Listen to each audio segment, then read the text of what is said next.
A pleasant morning to each and everyone. I am Chris Lawrence Fipuhayo and your presenter for today's presentation. And I will be presenting my concept paper with the title Student Mental Health in Hybrid Learning Environment. So without further ado, let's get into the proper discussion. For our introduction, according to Lee et al. 2021, that student mental health remains a global concern. And this idea is backed by Sun et al. 2020, which states that academic uncertainty worsens student psychological well-being. World Health Organization also states that educational environments strongly influence student well-being. And for our statement of the problem, according to Wang et al. 2023, students experience rising stress and loneliness, which also backed by Dino et al. 2022 that poor study conditions increase mental health risks because of hybrid learning, which mixes online and classroom instruction. And for our objectives, we have 3 objectives to this concept paper. Number 1 is to measure the prevalence of anxiety, depressive symptoms, and loneliness among students in hybrid programs.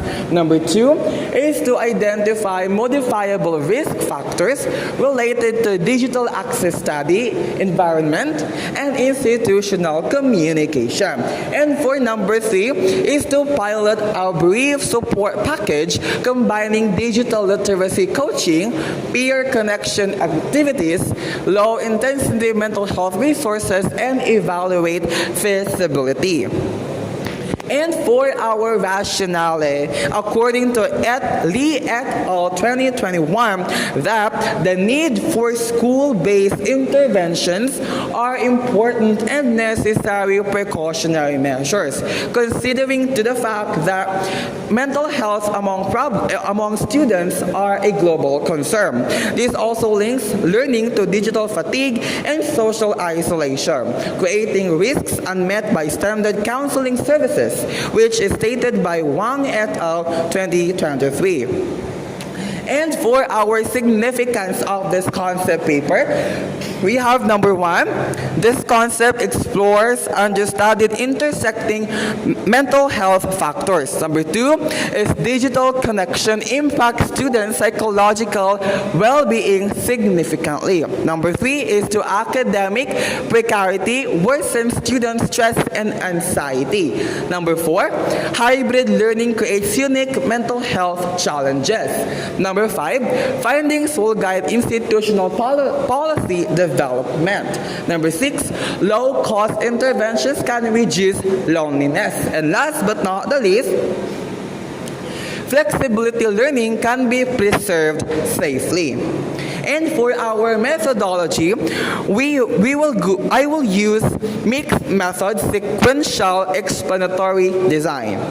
For our phase 1, we have cross-sectional student survey will be conducted. For the phase 2, qualitative focus explored experiences. And for the phase 3, pilot support package will be implemented. And for our participants, we have the senior high and university hybrid students. For our measures, it measures anxiety, depression, loneliness, and digital fatigue. And for analysis, it is descriptive, regression, moderation, and thematic coding. For our expected outcome, we have here the quantitative estimates of prevalence for anxiety, depression, and loneliness within the hybrid student sample. Number 2 is identification of modifiable predictors such as poor digital access, unsuitable study spaces, and unclear institutional communication. And for last but not the least, we have policy-oriented recommendations for educational institutions to reduce social risks associated with hybrid delivery. So those are the expected outcome. And for the references, we have here the references that I used for this concept paper. And that's all for today's presentation. Thank you and mabuhay.